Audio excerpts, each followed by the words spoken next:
I'm standing in a cramped London coffee shop, the kind with chipped mugs and a chalkboard menu no one actually reads. In front of me, an American tourist steps up, confident, shoulders back, ready to deploy the accent. He smiles and says carefully, "Could I get a croissant, please?" The barista doesn't look up. "A what?" The American laughs lightly. "A croissant." Slower now, louder. The barista squints, unimpressed. "Oh, a croissant."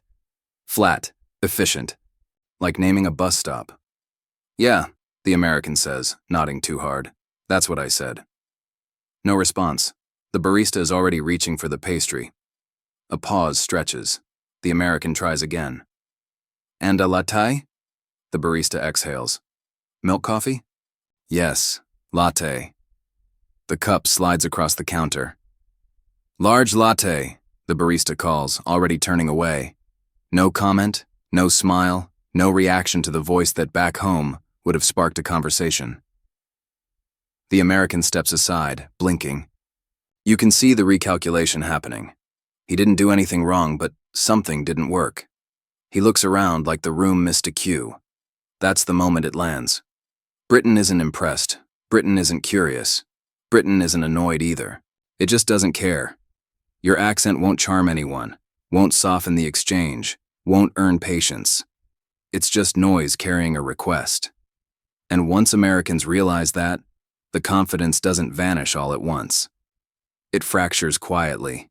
Because if the accent doesn't matter, then nothing is buffering you anymore. You're just another voice asking for coffee. And in that silence, with no praise and no friction, the panic begins softly, like a slow leak, because without reaction you lose your bearings. And suddenly every sentence feels exposed, unprotected, and oddly heavier than before, as if the room stripped away performance and left only intention standing there with nothing else. Once you see it happen once, you start seeing it everywhere. That coffee shop moment isn't a fluke, it's a template. Americans arrive in the UK carrying the same quiet assumption, that their voice will do some of the social lifting for them.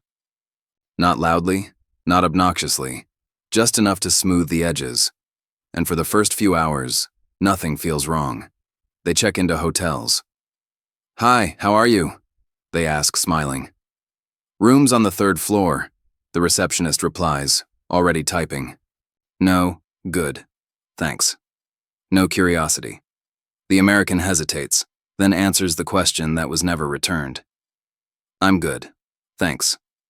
The interaction is already over. I've watched this play out on buses, in museums, at train stations. Americans speak with the same warmth they'd use at home, expecting a soft echo back. Instead, they get efficiency. Information delivered cleanly, stripped of ceremony. At first, they assume it's a bad day, a rushed employee, a one-off. So they try again. They slow down their speech. They smile more. They add a friendly sir or ma'am, hoping to unlock something familiar. Nothing changes. That's when the internal dialogue starts getting louder. Did I sound rude? Was I too loud? Am I supposed to sound different? Because in the American mind, silence is feedback. If no one reacts, something went wrong. Back home, accents invite commentary. People interrupt just to say they love how you talk. Here, no one interrupts at all. So Americans begin testing theories in real time. They soften their vowels. They borrow British words like cheers or mate and drop them awkwardly at the end of sentences. They wait for the smile, the laugh, the moment of recognition. It never comes. The accent still doesn't land. And that's when discomfort sharpens into unease. Because now it's not about ordering food or finding directions. It's about realizing that a thing you were taught was socially useful, even powerful, is being treated like background noise. Not offensive, not interesting, just irrelevant. The worst part is that the UK isn't pushing back. There's no conflict to react against, no tension to resolve, just calm indifference.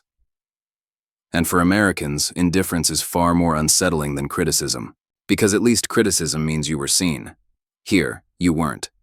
And if you think being ignored is unsettling, wait until the moment someone finally responds to the accent. Because when that happens, it's rarely admiration. It's clarification, correction, or a blunt reminder that the system isn't broken. You just misunderstood how it works. These are the moments that don't feel dramatic enough to complain about, but they linger. The kind of interactions Americans replay later, trying to figure out what went sideways. Nothing goes wrong on paper. No one is rude. No one raises their voice. And yet, something feels off. I watched an American guy order lunch near King's Cross. He pointed at the menu and said carefully, "I'll have the tomato sandwich." He pronounced every syllable like it mattered. The woman behind the counter nodded and replied, "Tomato, yeah." No pause, no comment, just confirmation.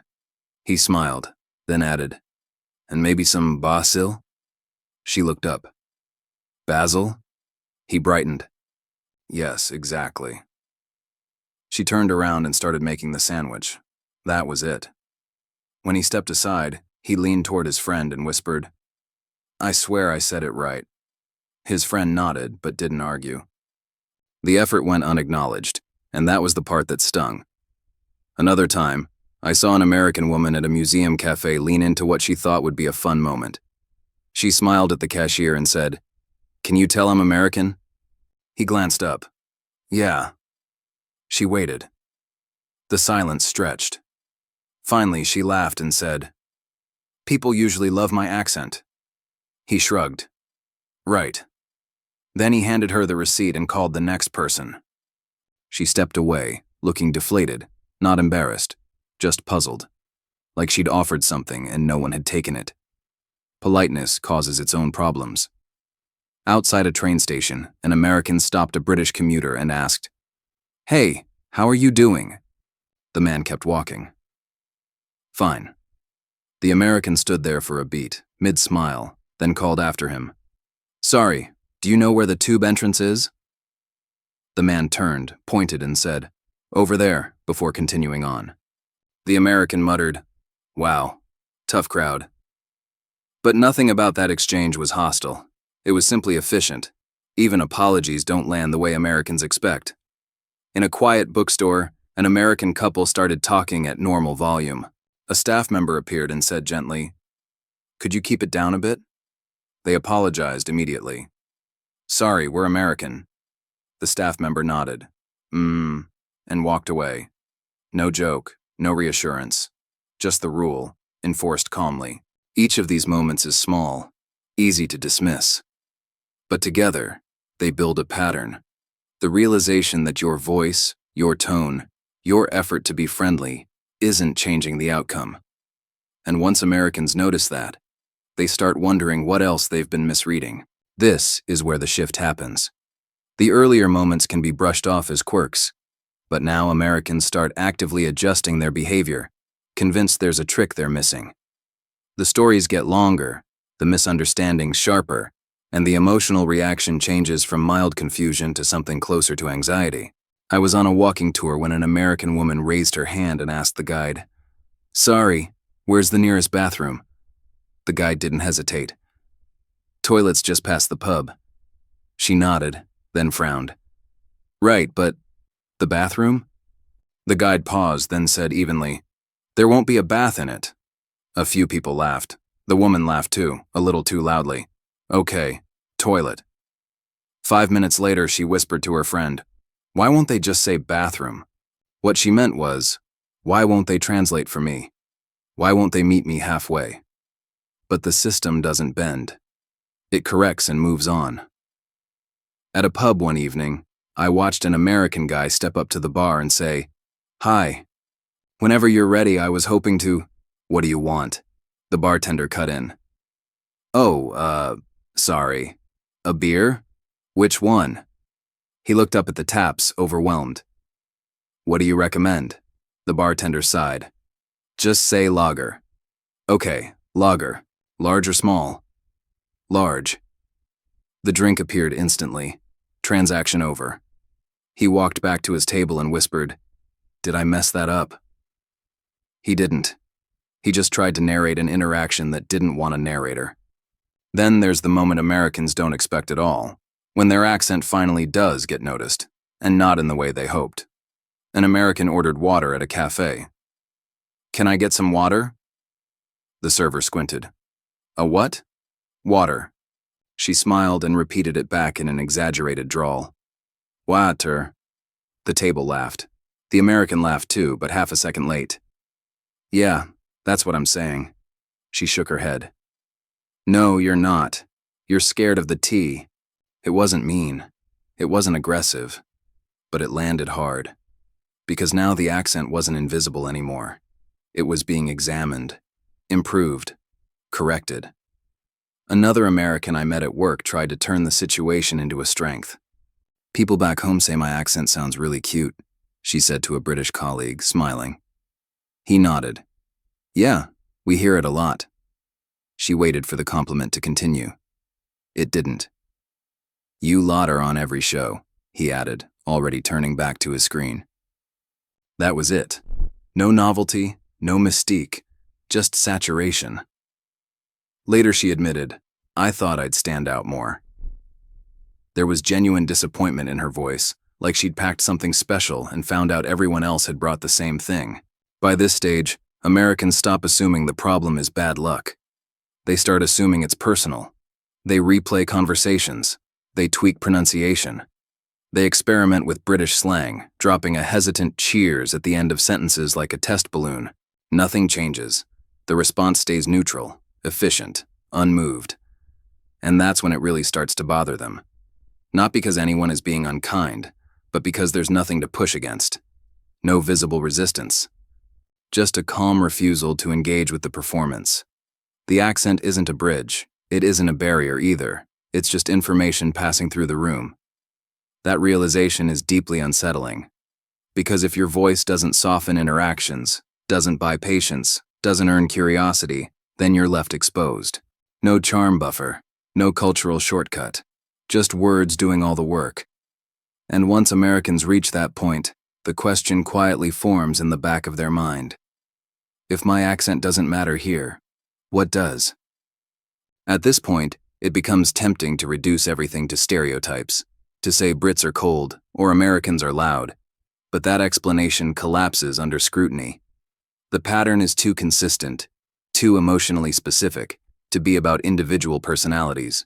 What is really happening is a collision between two cultures that assign completely different meaning to the same signal, an accent. In the United States, accents function as social information. They signal background, warmth, intelligence, even intent. From childhood, Americans absorb the idea that how you sound shapes how you are received. Movies reinforce it, television amplifies it, and daily life confirms it.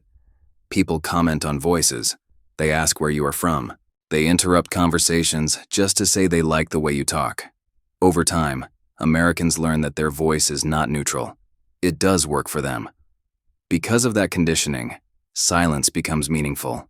If no one reacts, Americans assume something went wrong. No feedback feels like rejection. No response feels like disapproval. The accent is supposed to trigger a response, and when it does not, the brain starts searching for errors. In Britain, the logic runs in the opposite direction. Accents are everywhere, layered, familiar, and heavily categorized. They indicate region, class, education, sometimes even political alignment. Because accents carry so much baggage, reacting to them openly can feel intrusive or impolite. The cultural instinct is not to comment, not to marvel, not to reward. Instead, the focus stays on efficiency and content. Does the sentence make sense? Does the request require clarification? If not, the accent is ignored. This difference creates a psychological trap. Americans interpret indifference as dismissal, while Brits interpret indifference as courtesy. Both sides believe they are being appropriate. Neither realizes the other is reading the silence differently. That is why correction feels so sharp. When a British person adjusts pronunciation or vocabulary, it is not meant as a critique of identity. It is problem solving. The fastest route to mutual understanding. But to an American, it lands as a personal audit. Something about you was wrong enough to be fixed. The panic escalates when Americans attempt to compensate. They soften their tone, borrow slang, or imitate British speech patterns, believing adaptation will restore balance. Instead, This often increases discomfort. To British ears, it sounds performative or unnecessary, like someone narrating a task that requires no narration. The final realization is the hardest. In the UK, sounding interesting carries no social bonus. Being understood is the only currency. Clarity matters more than charm. Brevity matters more than friendliness. Once Americans grasp this, the tension drops, not because they are finally accepted, but because they stop expecting affirmation from the wrong place. Nothing was ever wrong with the accent. It simply was not doing the job Americans thought it was. And once that expectation dissolves, the experience stops feeling like rejection and starts feeling like orientation. A different system, with different rules, that never promised applause in the first place. It is not a moral judgment or a personal failure. It is a mismatch of expectations learned early and reinforced constantly. Once Americans stop treating every interaction as a performance review, they gain something unexpected: freedom. They no longer wait for smiles, validation, or reassurance. They speak, they are understood, and the exchange ends cleanly. That simplicity feels cold at first, then efficient, then quietly respectful. Understanding that difference does not make the experience smaller, it makes it legible. And once legible, the panic fades, replaced by orientation, adjustment, and the slow confidence that comes from knowing the rules of the room around you. This is where things finally break, not in loud arguments or dramatic exits, but in quiet moments where Americans realize their usual instincts are actively working against them. I saw it happen in a shared office kitchen late one afternoon. An American guy named Mark had been in London for a few weeks, long enough for the confusion to turn into strategy. He'd been ignored, corrected twice, and politely shut down more times than he could count. So he decided adaptation was the answer. When he ordered lunch, he leaned forward and said in a careful British cadence, "Could I have a chicken sarnie, please?"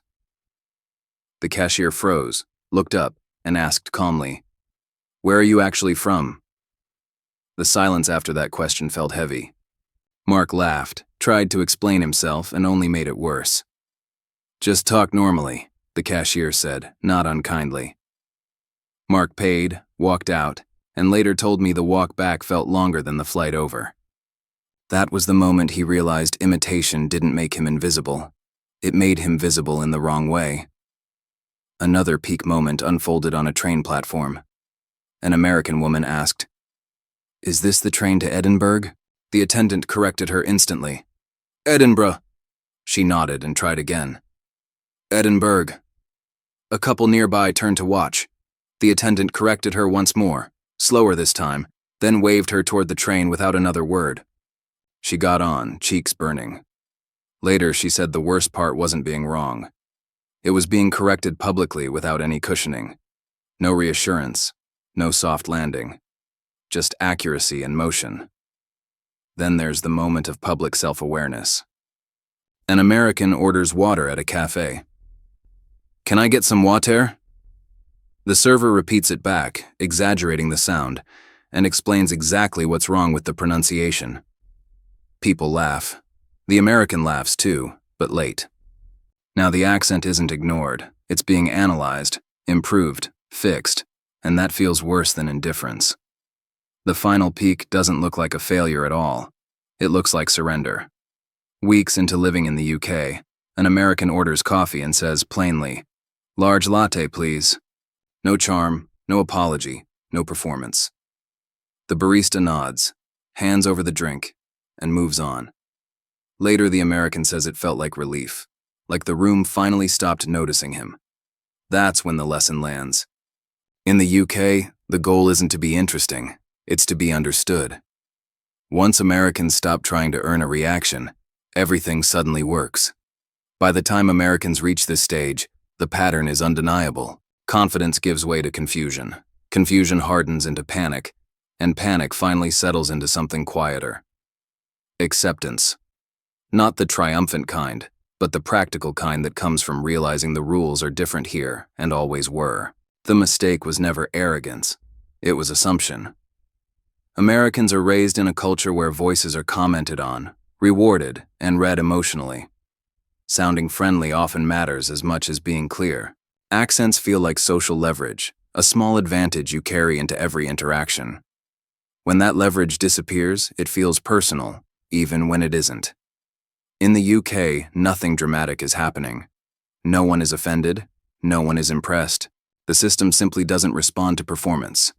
It responds to clarity. Once Americans understand that, the emotional temperature drops. Orders go through. Conversations shorten. Encounters stop feeling like tests and start feeling transactional, which can feel cold at first, then oddly relieving. What surprises most people is how quickly things improve once the performance stops. When Americans speak plainly, without padding or apology, they're understood immediately. The absence of reaction stops stinging and starts making sense. Silence becomes neutrality instead of judgment.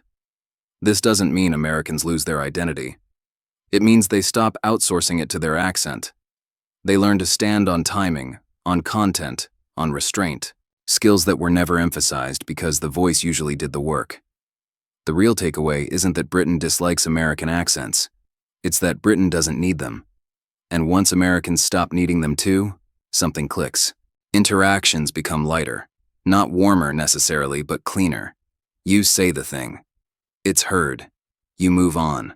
No applause, no panic, no performance. Just communication, stripped down to its essentials. And finally, that feels like enough today. I keep thinking about that first coffee shop moment. Not because it was dramatic, but because it explains everything that follows. An American walks in expecting their voice to soften the exchange, to earn a smile, maybe even a comment.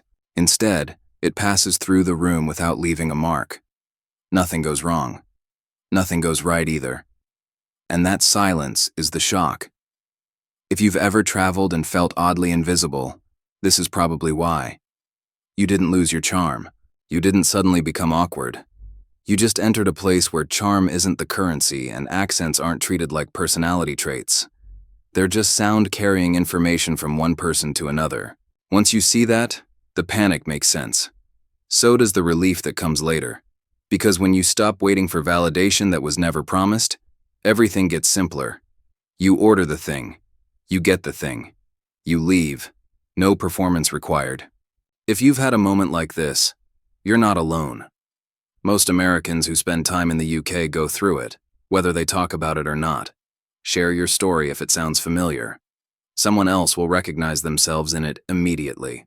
And if you want more stories about cultural collisions that start funny and end revealing, stay with me. Next time, we're talking about what happens when Americans discover British sarcasm doesn't come with warning labels. And somehow that lesson hurts even more.